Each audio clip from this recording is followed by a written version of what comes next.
11절의 말씀을 가지고 권세 있는 삶을 살려면 이라는 제목으로 하나님 말씀 같이 묵상합니다. 미국 농구 대표팀은 최근 리오데자네이루 올림픽 기간 동안에 초호화 크루즈선에서 숙박을 하면서 모든 경기를 치렀습니다. 특히 그 리오데자네이루의 치안이 좋지 않았기 때문에 크루즈 주변에만 검색대를 3중으로 설치를 하게 되었고, 현지 경찰이 무려 250명이나 동원이 되어서 24시간 동안이나 이 배를 보호하였다고 합니다. 실버 크라우드호라는 이 배는 하루 숙박비만 무려 2,000불이나 되는 정말 거액이었고요. 각종 많은 식당이 있었고요. 수영장과 또 운동시설, 카지노, 도서관, 각종 시설들이 가득 채워져 있는 정말 말 그대로 호화 크루즈선이었었습니다. 물론 이 크루즈선에는 다른 숙박객들도 투숙을 할 수 있는 그런 상황이었었지만은 농구팀 때문에 평소와는 다르게 좀 복잡하고 까다로운 절차를 겪은 다음에야 방을 얻을 수 있었다고 합니다. 과거로부터 올림픽이 열릴 때마다 미국 농구 대표팀의 특징이 있대요. 그냥 일반 숙소가 아니라 가장 호화롭고 제일 좋은 것을 택했다고 합니다. 이유가 있다면 그들이 NBA 선수들이 굉장히 많이 있고 또 그곳에서 받는 몸값이 천문학적이기 때문에 그렇게 특별 대우를 요구하고 또 받았다고 합니다. 여러분, 사람은 누구나가 다 공통된 바람이 있습니다. 특별한 대접을 받기를 원합니다. 특별한 사람으로 인정받기를 원해요. 만약에 누군가가 여러분들에게 전화를 해서 내가 이것은 특별히 당신한테만 알려주는 것인데, 그러고 만약에 얘기를 하면은요, 이렇게 생각하시면 돼요. 나만 모르고 다 아는구나. 특별이라는 말은요, 다 좋아하지만 사실은 의미 없다는 것입니다. 많은 병원에서 의사분들이 환자를 유치할 때 가장 많이 쓰는 보편적인 방법이 있대요. 이 약은 할머니만 드리는 거예요. 이 약은 당신한테만 주는 거예요. 이거는 당신을 위해 특별히 준비한 거예요. 이 말에 마음을 열고 그 병원을 자주 간다는 이야기를 들은 적이 있어요. 그런데 안타깝게도 세상에는 특별해 보일 뿐이지 정말 특별한 것은 없는 겁니다. 생각해 보세요. 세상에서 가장 특별하고 특권은 뭐냐? 독생자 예수 그리스도가 나를 위해 십자가에 피 흘려 주셨다는 것, 그것만이 우리가 가질 수 있는 특권이라고 성경은 이야기합니다. 세상 어디에도 특별한 사람 없는 거예요. 또 특별한 대접을 받아야 될 사람도 역시 없는 것입니다. 오늘 본문 18절을 한번 보시면은요, 주님이 말씀합니다. 나는 버릴 권세도 있고 다시 얻을 권세도 있다 말씀을 하세요. 우리가 주목해야 될 단어가 있습니다. 권세라는 단어입니다. 헬라어 원어인 엑수시아라는 단어의 뜻은 뭔가를 가질 수 있는 특권을 얘기를 하고 있고요, 뭔가를 선택할 능력이 있고 기뻐하는 것을 할 수 있는 권한, 그것이 바로 엑수시아, 권세라고 이야기합니다. 성경은 신앙인에게 필요한 특권이 세상으로부터 받는 것이 아니라 하나님을 영접함으로 인하여서 하나님 자녀로 받는 특권, 그게 진짜 특권이라고 저희들에게 말씀합니다. 그렇기 때문에 우리가 주님을 믿는다면, 하나님 백성이 되었다면 우리는 이미 하나님이 인정하시는 특권을 가진 줄을 믿습니다. 여러분, 신앙인은요, 세상의 특권을, 특별한 대접을 사모하는 것이 아니라 하나님 주시는 특권을 바라보는 것, 그게 신앙생활입니다. 오늘 본문을 보면은요, 하나님 자녀의 특권을 가지게 되면은 패역한 세상에서 넉넉히 승리할 수 있기 때문에 그렇습니다. 여러분, 오늘 본문을 통해서 우리가 어떻게 하면 이 패역한 세상에서 하나님 백성으로 권세를 가지고 살아갈 수 있을까? 본문이 주는 메시지 같이 한번 나누어 보기를 원합니다. 첫 번째로 생각할 것은요, 권세 있는 삶을 저희들이 원한다면은요, 내려놓을 줄 알아야 합니다. 내가 내려놓을 줄 알아야 이 땅 가운데 하나님 주시는 권세로 살아갈 수 있습니다. 본문 17절과 18절을 보게 되면 예수님께서 반복적으로 쓰시는 표현이 나옵니다. 내가 내 목숨을 버리는 것, 내가 스스로 버리노라, 나는 버릴 권세도 있다 이야기합니다. 3번이나 반복되는 단어가 있죠. 버리다 라는 단어입니다. 그런데 저는 이 말씀을 준비하면서 헬라어 원어보다는 먼저 우리 한국말 국어 사전을 한번 찾아봤어요. 이 버리다 라는 단어가 어떤 뜻이냐? 필요 없는 것, 필요가 없는 것, 그것을 내던지고 쏟아버리다 라는 뜻을 가지고 있고, 또 나의 못된 성격과 버릇을 완전히 떼어버리다, 잘라버리다, 그런 뜻을 가지고 있다고 합니다. 여러분, 한국어에서 버리다라는 것은요, 내 삶의 반경에서 완전히 없어지는 것을 의미합니다. 그런데 헬라어 원어인 버리다, 디테오라는 단어의 뜻은 다릅니다. 없애는 것이 아니라 내려놓는 것입니다. 특별히 누군가가 강요해서 내려놓는 것이 아니라 내가 원해서 내 자의로 뭔가를 내려놓는 것, 그것이 디테오, 내려놓는 것, 버리는 것이라고 이야기합니다. 그렇기 때문에 하나님 앞에서 버린다는 것은 완전히 없어지는 것이 아닙니다. 본문 17절을 한번 보세요. 예수님 말씀하세요. 내가 내 목숨을 버리는 것은 그것을 내가 다시 얻기 위함이다 이야기하세요.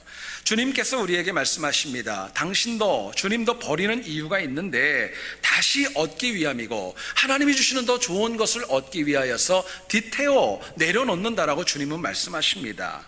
그런데 인간은 누구나가 다 욕심 때문에 무엇인가를 붙잡으려 합니다. 내려놓으려고 하지 않습니다.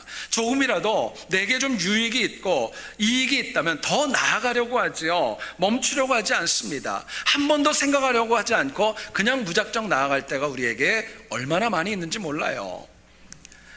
어떤 길에서 세퍼트하고, 독일산 세퍼트하고 한국산 진돗개가 달리기 시합을 벌였다고 합니다. 근데 진돗개가 열심히 달려가지고 앞서가다가 갑자기 멈춰 서더랍니다. 그리고 경기에서 졌대요. 주인이 너무너무 마음이 좋지 않아서 이 진돗개를 불러다 놓고 그 자리에 가가지고 너 여기서 왜 섰냐고, 그리고 얘기를 했더니 진돗개가요 이렇게 발로 뭔가를 이렇게 가리키더랍니다. 보니까 표지가 있더래요. 그 표지판에는 이런 글이 쓰여져 있었다고 합니다. 개발 제한 구역. 집에 가서 생각해 보세요. 무슨 뜻인가? 여러분, 진돗개는 세퍼트하고 달라서 똑똑했던 거예요. 개의 발이 더 이상 가면 안 되기 때문에 개발 제한 구역에서 멈춰 섰던 겁니다. 여러분, 우리의 삶을 보면 진돗개보다 못할 때가 있어요. 멈춰야 될 때, 내려놓아야 될 때, 버려야 될 때, 그때 모르고 계속 하려고 하는 그런 악함이 저희들에게 있습니다. 우리가 정말 권세 있는 삶을 원한다면요, 더 크고 더 온전한 삶을 원한다면은 하나님의 뜻에 맞게 내려놓는 지혜가 필요합니다. 자, 그렇다면은요, 우리가 내려놓음으로 인해서 더 권세 있는 삶을 살려면 어떻게 해야 될까 묻게 됩니다. 내려놓기 위해서 뭐가 필요할까 묻게 돼요. 본문은 이야기합니다. 우리가 하나님의 약속을 믿고 살아갈 때에 우리가 더 힘있게 내려놓을 수 있고 권세 있는 삶을 살 수 있다 이야기합니다. 본문 17절을 한번 보세요. 내가 내 목숨을 버리는 것은 그것을 내가 다시 얻기 위함이니 이로 말미암아 아버지께서 나를 사랑하시느니라 이야기합니다. 주님께서 스스로 디테오, 내려놓았을 때, 버리셨을 때 하나님이 주신 것이 있었습니다. 하나님의 사랑입니다. 원어를 보면 아가페라고 이야기합니다. 여러분, 이 세상은 내가 뭔가 가지고 있는 것을 내려놓게 되면 손해볼 때가 있고 잃어버릴 때가 있지만, 하나님께서는요, 우리가 믿음 가운데 디테오 내려놓으면요 더 큰 은혜를 주신다는 거예요. 하나님의 사랑을 주시고 또 영적인 권세로 우리들의 인생을 채워주시겠다고 약속합니다. 결국 부족한 인간이 하나님의 약속을 믿는다면, 그것을 소중히 여긴다면요 언제나 우리는 내려놓을 수 있는 거예요. 그런데 아무리 주님의 약속이 크다 할지라도 내가 내려놓지 않는다면 그 약속은 남의 이야기가 되는 것입니다. 여러분, 실제로 보세요. 우리가 하나님의 약속을 확신하고 온전하게 믿는다면요 세상에 주는 것에 관심 가질 이유가 없는 거예요. 오히려 우리가 하나님이 주시는 약속에 대한 확신과 믿음이 저희들이 부족하기 때문에 무엇인가 붙잡으려고 안간힘을 쓰는 것입니다. 그러다 보면 무리를 하게 되어져 있고, 그러다 보면 부정과 거짓을 행하고 때로는 타인에게 상처를 줄 때도 적지 않은 거예요. 그런데 여러분, 결론적으로요, 하나님의 약속과 무관한 노력, 하나님이 주시는 약속과 전혀 상관없는 노력과 수고는요 아무것도 안 낳는다는 거 잊지 말아야 될 것입니다. 문제는 많은 신앙인들이 이거 모르지 않습니다. 그럼에도 불구하고 세상 거 붙잡으려고 하고 있고, 세상 거 잡고 있는 거 그거 안 놓으려고 아등바등 안간힘을 쓸 때가 얼마나 많이 있는지 몰라요. 여러분, 최근 한국은요 중독 증세로 인하여서 고통당하는 영혼들이 너무너무 많아지고 있다고 합니다. 한국의 통계청은 이야기합니다. 한국인의 8분의 1, 10%가 넘는 거예요. 10명 가운데 1명이 아니라 8명 가운데 1명이 알코올 중독, 게임 중독, 약물 중독, 인터넷 중독에 빠져 있다 이야기합니다. 얼마나 심각하냐면요, 한국인의 알코올 중독은 세계 평균보다 2배가량이 높습니다. 또 한국인의 도박은요, 선진국에 비해서 2.5배에서 5배가량이 높을 정도로 심각합니다. 한국 내에도 카지노가 있다고 하지요. 그런데 지난 2001년에는 153만 명이 거기를 출입을 했다고 그래요. 근데 9년이 지난 2010년에는 무려 504만 명, 500만 명이 넘는 인원들이 카지노를 왔다 갔다 했다는 것입니다. 여러분, 이처럼 사회적으로 중독 증세로 인하여서 버려지고 낭비되는 그 물질, 돈의 양이 얼마냐? 무려 109조 원이 된다고 합니다. 천문학적인 숫자예요. 여러분, 중독은 딴 거 아닙니다. 내 연약함, 내가 스스로 인간적인 방법으로 해결하기 위해서 뭔가를 붙잡으려고 하는 것입니다. 여러분, 중독은요, 정말 붙잡아야 될 것이 아니라 썩은 동아줄을 붙잡기 때문에 문제가 발생하는 거예요. 추측해 보세요. 그 한국의 많은 사람들 가운데, 중독자들 가운데 하나님 백성은 없었을까요? 하나님 백성도 아마 거기에 있었을 겁니다. 더 심각한 것이 있습니다. 이 땅을 살아가는 이민자의 모습을 보면 중독자의 모습이 어쩌면 더 많으면 많았지요, 적지는 않을지도 모르겠어요. 여러분, 이 자리에 있는 우리 각자에게 한번 자문해 보시기를 원합니다. 여러분들은 어떠세요? 여러분, 인간은 다른 무엇도 아니라 하나님의 약속을 붙잡고 살아야 사람답게 사는 것입니다. 하나님 약속 붙잡고 살아야 사람답게 사는 거예요. 우리가 정말 권세 있게 살길 원한다면요, 세상 것에 집착하는 거 이제는 내려놓아야 하나님 내 인생길을 열어가시는 거예요. 야곱이 바다나람에서 20년을 보내면서 거부가 되어서 고향으로 금이 환영합니다. 근데 그 영혼을 괴롭히는 것이 있었어요. 400명이나 군사를 데리고 오는 형인 에서였습니다. 20년 전에 너무나도 치졸하고 악한 방법으로 형의 장자권과 축복권을 빼앗았기 때문에 형이 온다는 것 자체가 공포요 두려움이었던 거예요. 교활했던 야곱은요, 자신의 재산을 절반을 나눕니다. 하나를 잃어버리면 하나를 가지고 출발하면 돼. 뇌물도 보냅니다. 사람들도 보냅니다. 그런데 답이 없어요. 평안이 없습니다. 그때 야곱이 결단합니다. 하나님이 주셨던 약속을 붙잡는 거예요. 과거 바다나람으로 향할 때 하나님이 인도하시고 보호하시겠다는 그 약속, 그거 회복했던 것입니다. 그리고 모두를 다 보낸 다음에 야복강가에서 혼자 1대1로 하나님과 독대하게 됩니다. 그리고 모든 과정 하나님 앞에 응답을 들은 다음에 창세기 32장 31절은 그 결과를 이렇게 얘기를 합니다. 그가 분이엘을 지날 때 해가 돋았답니다. 하나님의 약속을 붙잡은 야곱에게 하나님이 주신 메시지가 있었습니다. 새로운 태양이 솟아났던 것입니다. 여러분, 이처럼 야곱이 에서의 공격을 이길 수 있었고 또 이름도 이스라엘로 바뀌었던 이유가 있습니다. 인간적인 계획 모든 거 다 내려놓고 하나님 약속을 붙잡았던 것입니다. 여러분, 당시 야곱에게 에서의 공격 앞에서 얼마나 두려웠겠어요. 에서가 공격에 오면 자신의 생명도 잃을 수 있어요. 가족도 다 잃을 수 있어요. 20년 동안 모아놨던 그 많은 재산 다 잃어버릴 수도 있었어요. 그럼에도 불구하고 야곱은 결단했던 것입니다. 하나님의 약속을 붙잡았어요. 그럴 때 하나님께서 새로운 태양을 주시고 미래를 열어가셨고 메시아의 조상으로 그 인생길을 열어가셨던 겁니다. 여러분, 우리 모두도 다 권세 있는 삶을 원합니다. 그렇다면 물어보세요. 여러분들 무엇을 붙잡고 살아가세요? 사람이 매사에 힘들고 어려울 때마다 야곱처럼 나 혼자 하려고 할 때는요, 답이 없는 거예요. 정답 나오지 않습니다. 주님은 성경에서 얘기를 합니다. 구하라, 찾으라, 두드리라고 얘기를 하십니다. 이것은 하나님의 약속을 믿고 붙잡는 영혼에게는 분명한 응답이 있고 권세가 있다는 것을 약속하는 말씀입니다. 여러분, 간절히 소원해요. 더 이상 세상적인 것, 인간적인 것 이제는 좀 내려놓으세요. 모든 문제를 하나님 앞에 고백하고 하나님과 동역하고 하나님 주시는 지혜로 하는 것, 그게 신앙생활입니다. 오늘날 많은 신앙인들이 가지고 있는 착각이 있고 가장 큰 오판이 있어요. 예수 그리스도의 십자가의 보혈의 능력을 너무나도 오해하고 있고 과소평가합니다. 여러분, 잊지 마세요. 하나님이 우리에게 주셨던 은혜는 내가 이 땅에서 당하는 어떤 어려움과 아픔을 다 덮고도 남을 만한 큰 크고 광대하고 능력이 있다는 것입니다. 여러분, 그렇기 때문에 저는 여러분들이 이 패역한 세상에서 다른 무엇보다도 하나님 약속 붙잡고 권세 있는 인생으로 날마다 승리할 수 있기를 주님의 이름으로 축원드립니다. 두 번째로 생각할 것은요, 권세 있는 삶을 살려면은 바른 선택과 결정을 하셔야 돼요. 바른 선택과 결정을 하는 영혼에게 권세 있는 인생을 하나님이 열어주십니다.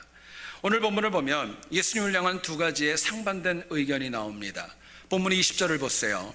그가 귀신 들려 미쳤는데 어찌하여 그 말을 듣느냐? 주님을 향하여 부정적으로 이야기합니다. 그런데 21절을 보세요.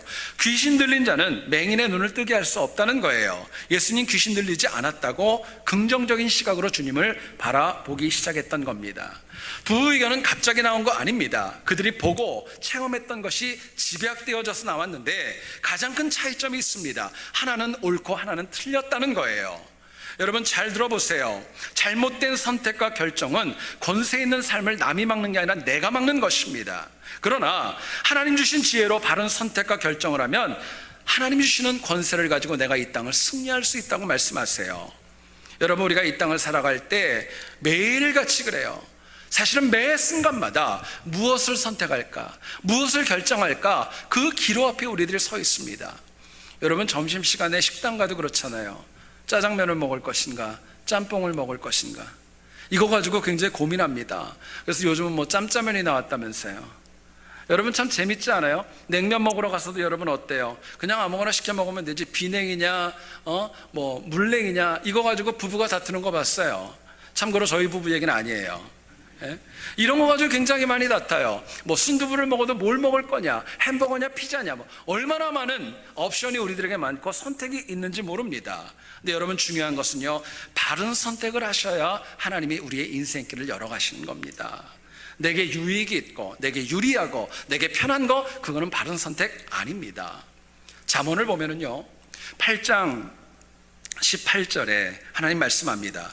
부귀가 내게 있고 장구한 재물과 공의도 그러하니라 이야기하세요. 성경은 인간이 누릴 수 있는 부귀, 장구함, 재물, 공의, 모든 것들이 다 하나님 안에 있다고 얘기를 합니다.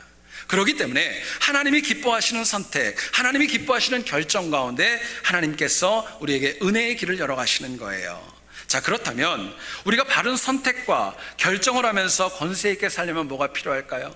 바른 선택과 결정을 하려면 뭐가 필요할까 묻게 됩니다. 본문은 저희들에게 얘기를 합니다. 하나님의 일하심을 확인하며 살아갈 때, 하나님이 일하신다는 것만 확신하면 우리가 바른 선택하고 바른 결정할 수 있다고 말씀합니다.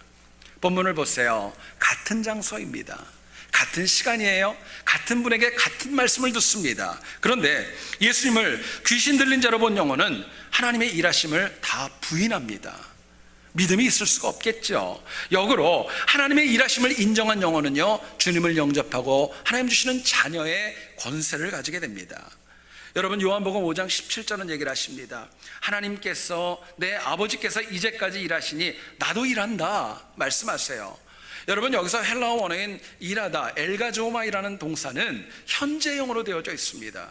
무슨 뜻이냐? 지금 하나님께서 이 자리에 앉아있는 우리뿐만이 아니라 앞으로의 우리 인생 가운데 매일 현재형으로 함께 하시겠다는 거예요. 날 위해 일하시겠다는 것입니다. 그게 메시지예요. 여러분, 하나님의 일하심은요, 가장 온전합니다. 하나님이 일하시면 가장 좋은 결과가 나오는 것입니다. 그런데 문제는 하나님의 일하심이 분명히 있음에도 불구하고 모든 영혼이 이것을 다 체험하는 것은 아닙니다. 심지어는요, 하나님을 믿는 신앙인조차도 하나님이 없는 것처럼 살 때가 있고, 때로는 하나님이 죽은 것처럼 사는 영혼도 있고, 하나님이 없어야 될 존재처럼 느끼고 살아가는 영혼도 우리 주변에는 적지 않기 때문에 그렇습니다. 여러분, 근데 중요한 것은요, 사람이 어떻게 느끼느냐, 어떻게 고백하느냐, 이거 중요한 거 아니에요. 정말 중요한 것은요, 그럼에도 불구하고 하나님은 살아계십니다. 지금도 일하고 계세요. 지금도 역사하고 계십니다. 그게 하나님의 메시지예요. 여러분, 그런데도 예나 지금이나 하나님의 말씀 일하심을 인지하지 못하고 살아갑니다. 구약 성경을 보면은요, 이사야 6장 9절은 얘기를 합니다. 너희가 듣기는 들어도 깨닫지 못할 것이요, 보기는 보아도 알지 못하리라 이야기합니다. 여러분, 이사야 시대에 이스라엘에 문제가 있었습니다. 하나님이 보여주셨어요. 근데 못 봤어요. 들려주셨어요. 듣지 못했다는 것입니다. 안타깝지만 이처럼 하나님의 일하심을 인지하지 못하는 것, 깨닫지 못하는 것은 과거만의 문제 아닙니다. 지금 우리의 문제이기도 합니다. 하나님이 저희들에게 말씀하세요. 듣지 못합니다. 보여주십니다. 제대로 보지 못합니다. 깨닫지 못합니다. 여러분, 실제로 하나님께서 우리에게 분명하게 보여주시고 일하시는 것이 분명하게 들리는데 우리가 어떻게 그릇된 판단을 할 수 있겠어요? 역으로 하나님께서 일하시는 게 전혀 보이지 않고 하나님 메시지가 없는데 어떻게 그 선택이 바를 수가 있겠어요? 다 틀릴 수밖에 없는 거죠. 여러분, 하나님께서 요나에게 니느웨로 가서 회개의 복음을 전하라 하셨죠. 그런데 요나는 그 말을 듣지 않고 다시스를 향하게 됩니다. 풍랑이 발생을 하고 사나운 바다에 던져집니다. 나중에는 물고기 뱃속에서 간절히 기도하면서 결국 니느웨 땅까지 갈 수 있었습니다. 여러분, 이 이야기를 통한 하나님의 메시지가 있습니다. 하나님 앞에 선택받은 선지자도 주님의 일하심을 인지하지 못하면요 선택 제대로 못한다는 거예요. 하나님의 선민이 선지자도 말씀을 들은 다음에 자기 혼자 선택하고 자기 뜻대로 하면요 여러 사람 힘들게 할 수 있다는 거예요. 그러나 선지자로서 다시 하나님의 일하심을 확인하면 다시 기회를 주셔서 우리의 인생길을 니느웨로 이끌어 가실 수 있다고 하나님 말씀합니다. 여러분, 잊지 마세요. 선지자에게도 하나님의 일하심을 깨닫는지 여부는 너무너무 중요합니다. 하물며 이 패역한 세상을 살아가는 우리 이민자들에게 하나님의 일하심을 깨닫는다는 것은 말로 아무리 강조를 해도 지나침이 없는 것입니다. 여러분, 하나님의 일하심이 있습니다. 그런데 모두가 다 깨닫고 모두가 다 듣고 모두가 다 볼 수 있도록 역사하신 것은 아닙니다. 잘 들어보세요. 하나님의 일하심은요 사모하는 만큼 보입니다. 내가 간절한 만큼 들리는 거예요. 내가 갈급한 만큼 하나님의 일하심이 깨달아지고 내 마음에 다가오는 것입니다. 여러분, 목회를 하면서 제가 분명히 발견한 게 있어요. 형식적인 믿음, 정말 교회에 내가 사모해서 나오는 것이 아니라 어쩔 수 없이 나와주는 분들에게는요 하나님의 일하심은 가려집니다. 보이지 않아요.